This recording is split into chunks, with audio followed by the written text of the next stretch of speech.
والسلام على من لا نبي بعده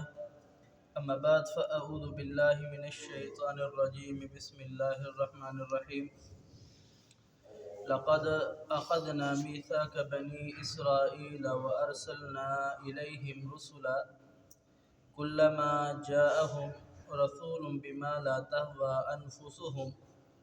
فریقا کذبوا وفریقا یقتلون وَلَقَدْ أَخَذْنَا مِيثَاقَ بَنِي اسرائیل، اور یقیناً بلا شبہ ہم نے عہد لیا، پختہ عہد بنی اسرائیل سے، وَأَرْسَلْنَا إِلَيْهِمْ رُسُلًا کہ ہم ان کے درمیان رسول بھیجیں گے، کئی رسول، كُلَّمَا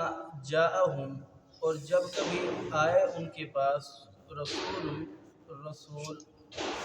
بما لا تہوی انفسہم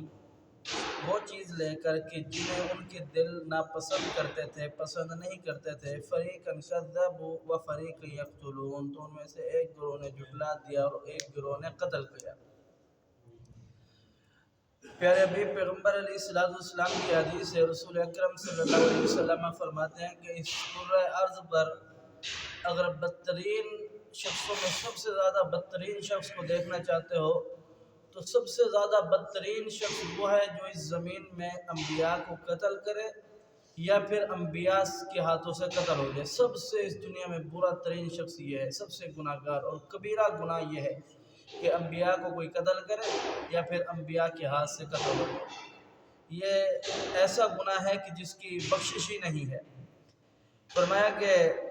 یہود ان کی مذمت آپ سنتے چلے آ رہے ہیں، اللہ رب العالمین نے جا بجا قرآن کے اندر مذمت بیان فرمائی ہے۔ اب یہ لوگ کہتے تھے کہ ہم جب رسول اکرم صلی اللہ علیہ وسلم آئے، آپ علیہ السلام نے دعوت دی،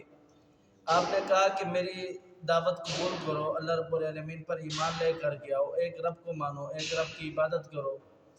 تو انہوں نے کہا کہ ہم موسیٰ علیہ السلام کی دعوت کو نہیں چھوڑ سکتے تھے،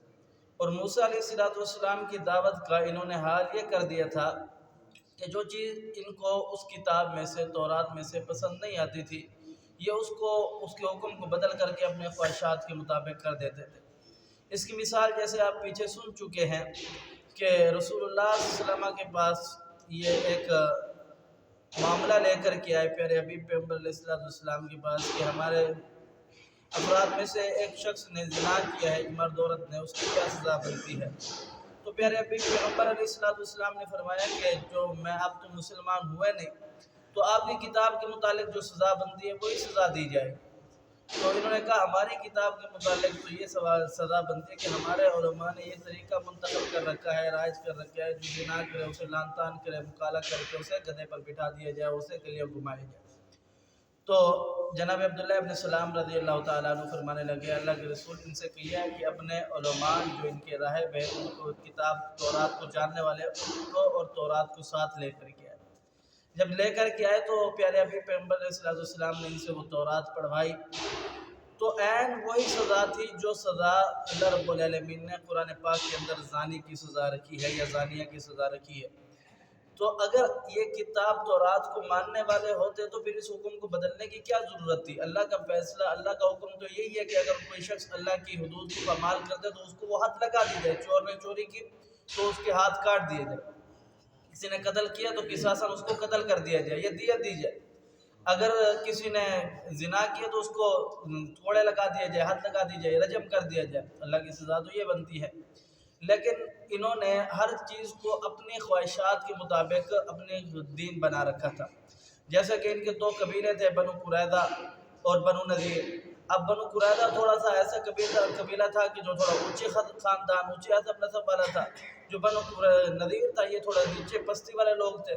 اب اگر ان کا کوئی کتاب اللہ کے مطابق تو یہ تھی کہ اگر کوئی بھی انسان جان قتل ہو تو اس کے قصاصاً اس جان کو قتل کیا جائے گا، عمدن اگر قتل کی جائے، یا پھر اگر جان بوجھ کر قتل نہیں کی گئی تو ویسے قتل ہو گیا، غلطی سے قتل ہو گیا تو پھر اس کی دیت ہے، قصاص ہے۔ انہوں نے یہ طریقہ اختیار کر رکھا تھا کہ اگر بنو نذیر کا بندہ قتل ہوتا تو پھر یہ دیت دیتے، اگر بنو قریظہ کا بندہ قتل ہوتا تو یہ پھر خون کے بدلے خون لے۔ تو یہ انہوں نے اپنی خواہشات کے مطابق جیسے ان کو پسند تھا انہوں نے دین بنا رکھا تھا۔ اب بات کرنے کا مقصد یہ ہے